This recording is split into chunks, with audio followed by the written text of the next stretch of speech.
Hello, and welcome to another episode of. Hello, welcome and to another episode of Don't Believe Jack with your host Jacques Michel. Oh, that would be me, Jacques Michel. My voice has changed a little bit. I um I, un- I underwent a surgery and now I'm British. um, it's quite something to change your accent entirely. I also I also got my calves worked on. My calves. Um, uh, I think I look pretty good now. But I sound even better. I sound even better. And why, might you ask, did you get a surgery to work on your brain so you sound like a British street thug, a real gangster? Um, and my answer to that is is in line with today being the first day of the 2019-2020 Premier League season. It is pretty incredible, and I wanted to honor it by joining the club. I love soccer. Excuse me, football, surgery. I still have to take medication so I can, complete the conversion process. Process. Excuse me. Sound like a bloke who went to Oxford or something. Process. No, it's process. And watching Liverpool versus Norwich City, and it's incredible. It's it's fun. It's I watch soccer over the summer. I watch World Cup. Watch watch exhibition matches. I hate that my team lost to those damn Yankees, by which I mean Americans. Um, couldn't stand it, but it's all right. Uh, get them next time. I got a lot of high hopes uh, for football, women's football in the UK. I actually don't know. It's an interesting question. Will the US continue to be dominant? I don't know enough about the football industry, but I think one of the things that's fascinating is that American soccer is not that big, and then you've got women's American soccer, and they've got the league, and it's not even as big as men's, but apparently it might be the most competitive league in the world. Like some of the best players go to play, and I'm curious about why it even happens that way, right? Because I don't know. I mean, I can't. Excuse me. I gotta. Oh man, really brings it out in me. Um, because you look at the women's. I think something that's pretty cool about women's soccer in both, at least in France and in the UK, is that the teams are actually so it's not a different league. It's the women's league is Arsenal in London. It's Arsenal women's. Uh, so to me, I'm wondering if that league will grow quicker because it has an affiliation with the pre-existing football infrastructure. Well, I sound like a toff again. A little bit of a jerk, using big words like infrastructure. But for real, I mean, they don't use for real. I can't shake this Yankee accent. Um, so I guess what I'm trying to say is that I would think that maybe British or English and French women's soccer might grow a little faster than American women's soccer because it has the bump of the affiliation with the clubs. I think it's an interesting scientific experiment of whether affiliation with the clubs helps, but I could also see a scenario where affiliation with the men's clubs actually detracts from their growth because they're too associated with the existing male brand. It's an interesting question. I read a really good article about I don't know, about 8 months ago, And it was fascinating because it was talking about, one of the biggest challenges with women's soccer is that it isn't marketed well, actually. That's actually where the biggest issue is. It's not in lack of pay parity, not to say that that isn't an issue, right? But that it isn't marketed well, so it can't generate the revenues to generate the pay, which would then attract more talent, and it's a virtuous cycle. You know what I mean? Right? You've got to market these sports correctly, and the marketing around, I'm dropping into received pronunciation like the Queen's English or something. I'm just trying to fit in, to be honest. I'm just trying to get along. I'm just trying to be, one of the boys, one of the, excuse me, one of the lads. I just can't seem to get this accent right. But what I'm trying to say is that, this article I read in the Guardian, of all things, I mostly read the Sun. Go Boris Johnson, of course, Her Majesty's government.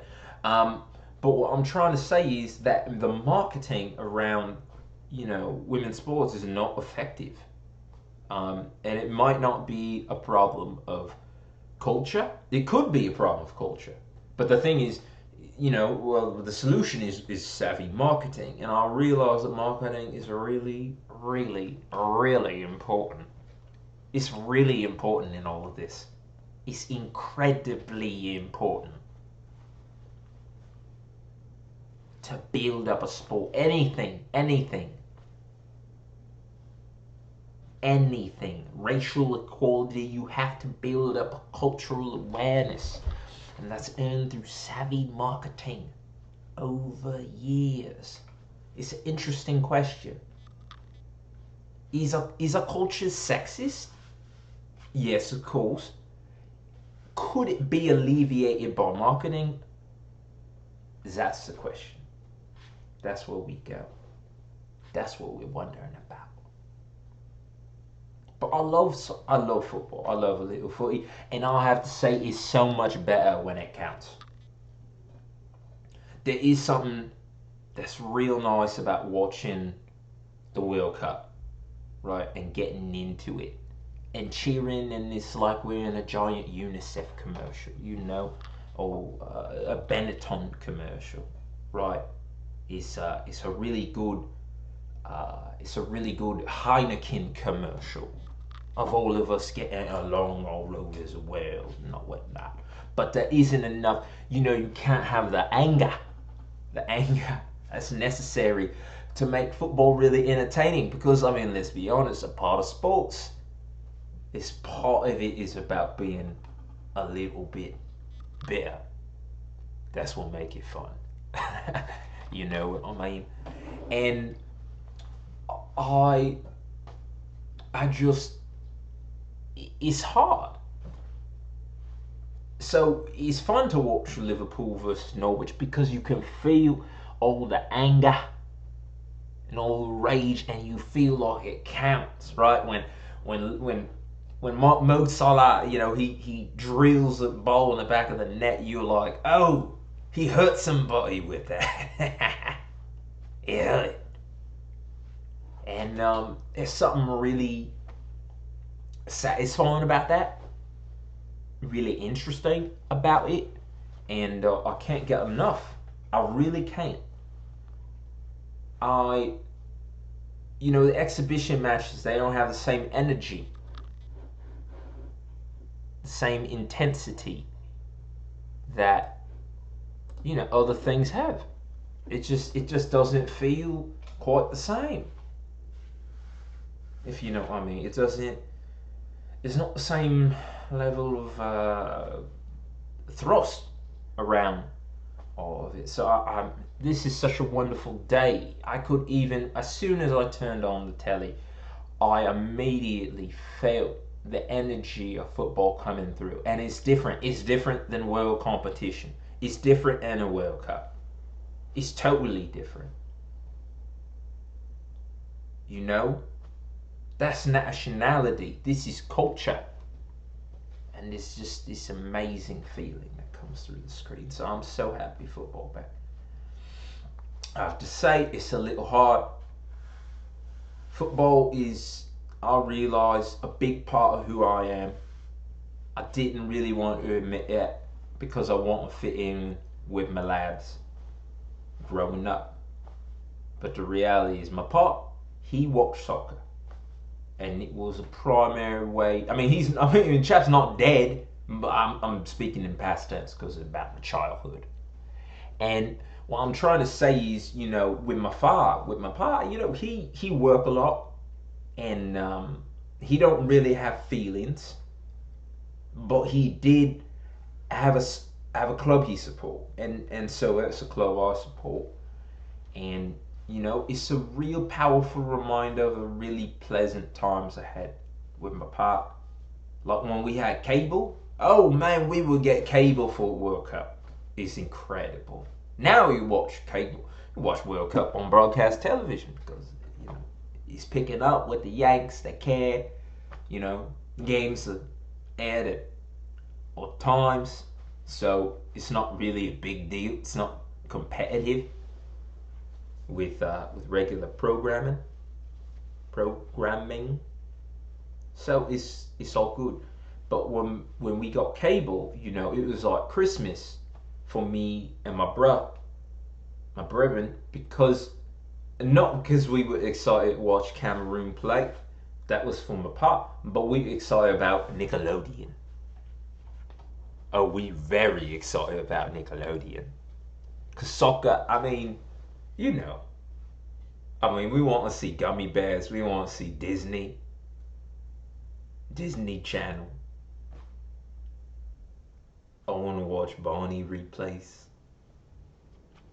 So I was really excited about soccer for that reason. I associate soccer with getting cable. And if you a kid, you want cable like Russell Brand want heroin. Okay? Love cable. But now I care about soccer. Truly, truly, in my heart. I love soccer so much. I went and even. It's hard though, because now I'm into soccer. I watch, football. Excuse me, I'm saying soccer for you Yanks. I watch soccer every week, and I invite friends over to watch soccer with me, but they don't want to. When I say, "Hey, come on over, I'm about to watch a football match," they say, "Okay," and I say, "Excuse me, I meant to say soccer," and then they get a look on their face like they just swallowed something disgusting.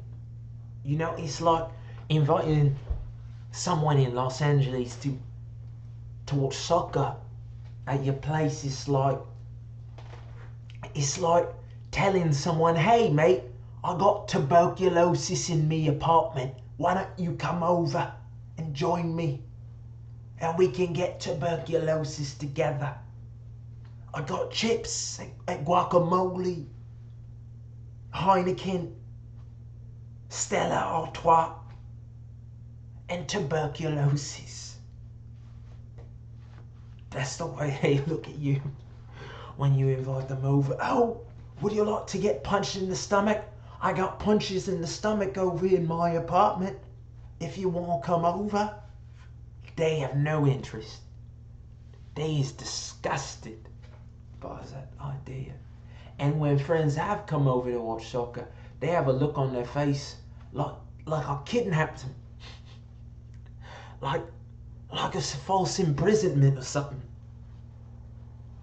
It's crazy how much outside World Cup Americans hate soccer. But otherwise, man, they love during the World Cup. Oh, it's the opposite. They love soccer. And I think they love soccer in most cases because they love America. I think that's what it's really about. Or they want to seem part of the global community, right?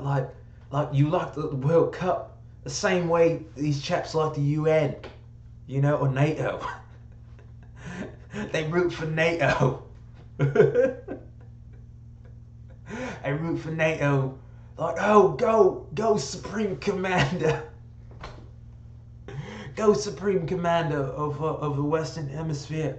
Right? That's how they root. That's how they root. That's how they root for Brazil. It ain't about the sport. It's about the culture, what we represent. You know? Oh, they watch the World Cup like it's charity. Like they're putting dimes in a UNICEF box. Like you know, like a hipster, especially a hipster chap, right? Fixed gear bike and all that. You know, checker clothes and all that. For them, it's like they're volunteering with Habitat for Humanity. It's public service for them.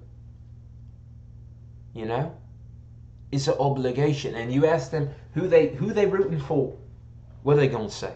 They're gonna say, okay, I'm a root for the rule for them is they want to root for the US, and then they root for countries in reverse order of GDP. Right? So essentially the US, and then they're rooting for the poorest country in the tournament, and then the second poorest country in the tournament, and then the third poorest country in the tournament, until we get to, like, you know, at the bottom is probably Germany. You know, so, and of course, you know, pretty high up on there is Brazil, both because of its low GDP per capita, but also because it's marketable. And it seems exciting and sophisticated to root for Brazil.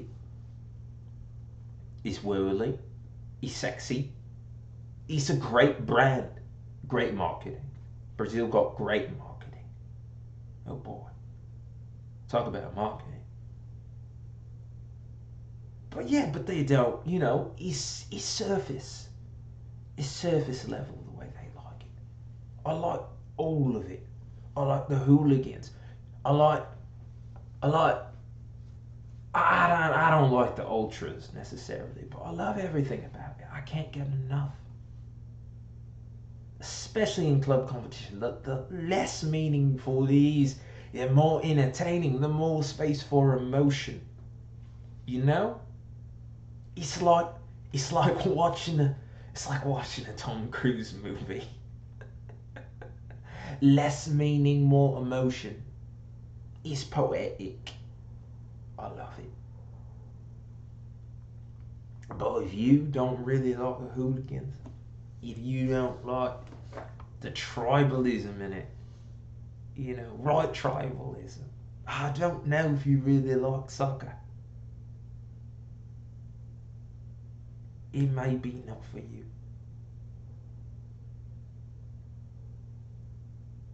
You know, some of these fellows, when they come over and watch soccer, you know, it's like I gotta put an IV in them to keep them alive. Right, these bucks are dying. They're dying. They're so messed up. I love everything about soccer. I love everything. I love the hooligans. I love the gel hair and the sharp haircuts and the sleeve tattoos. Oh, I love it all. I love the character. I love the flopping. The flopping. I love to see a good flop. I like, my favourite thing in soccer is when some of these blokes, they miss the kick. They miss the kick, and you know they look miserable. They look like they look like they want to kill themselves. You know, and the commentator come on, he say, oh, Ronaldo was so close. Oh, he wanted that one badly. He is hating himself right now. He is right angry with himself. He wants nothing to do with his own being. He know his ancestor looking down on him, ashamed and wanting to wipe him all off the face of the earth. Oh, he cannot. He can barely hold himself together. This man is falling apart on the pitch. Just so much emotion erupting. It's incredible. Love everything about it. Love it.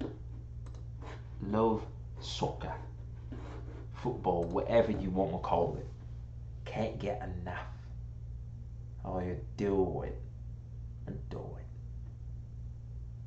Oh yes, yes, very much. So all I'm saying is the week's starting, and there's going to be a bunch of good games this weekend. I think. To me, I've got penciled in to also watch which game.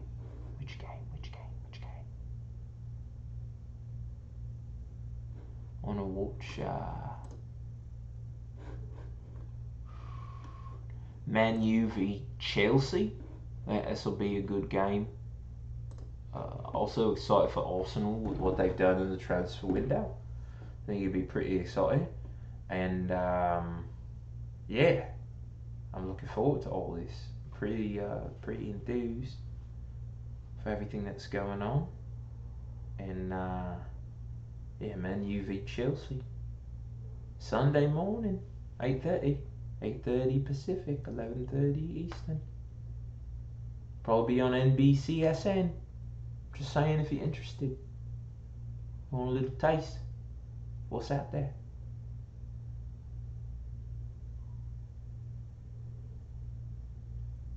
You got to do it. So I'm gonna keep this episode short, but welcome back to the show, and I look forward to talking to you on a regular basis, weekly like. Okay. So be well, and until next time, God save the Queen.